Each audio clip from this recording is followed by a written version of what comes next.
Welcome to 9 vibes. బీజేపీతో కలిసి పనిచేద్దామని కేటీఆర్, తొందరొద్దు అని కేసీఆర్.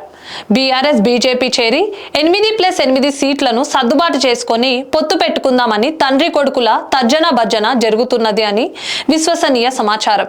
తద్వారా లక్షల కోట్ల ప్రజా ధన దోపిడీ స్కామ్ల నుండి రక్షణ దొరకడమే కాకుండా ఎన్నికల తర్వాత కాంగ్రెస్ ప్రభుత్వాన్ని కూలదొయ్యొచ్చు అనే ఆలోచనలో కేసీఆర్ కుటుంబం ఉన్నట్లు విశ్వసనీయ సమాచారం. తెలంగాణ కాంగ్రెస్ లో ఇప్పటికే కేసీఆర్, కేటీఆర్ ఇచ్చిన డబ్బులతో గెలిచిన మైనంపల్లి రోహిత్, ప్రేమ్ సాగర్ రావు, గండ్ర వెంకటరమణరావులతో సహా ఇంకో 8 మంది కాంగ్రెస్ ఎమ్మెల్యే ఉన్నారు.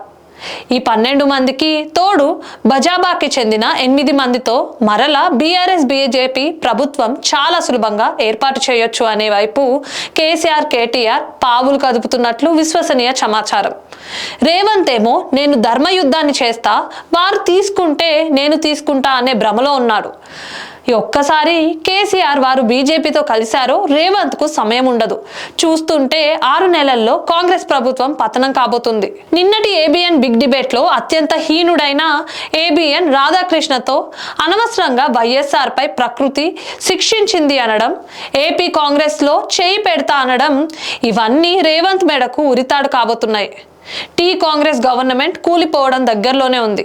రేవంత్ ఏపీలో చెయ్యి పెడితే తెలంగాణ కాంగ్రెస్ నాయకులతో సన్నిహితుడైన జగన్ ఊరికే ఉంటాడా?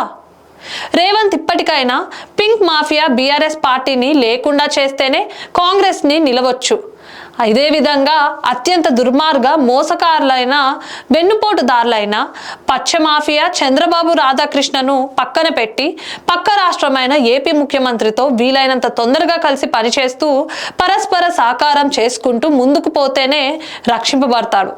లేకుంటే రోజులు లెక్క పెట్టాల్సిందే. ఇలాంటి మరిన్ని అప్డేట్స్ కోసం స్టే ట్యూన్ టు 9 వైబ్స్.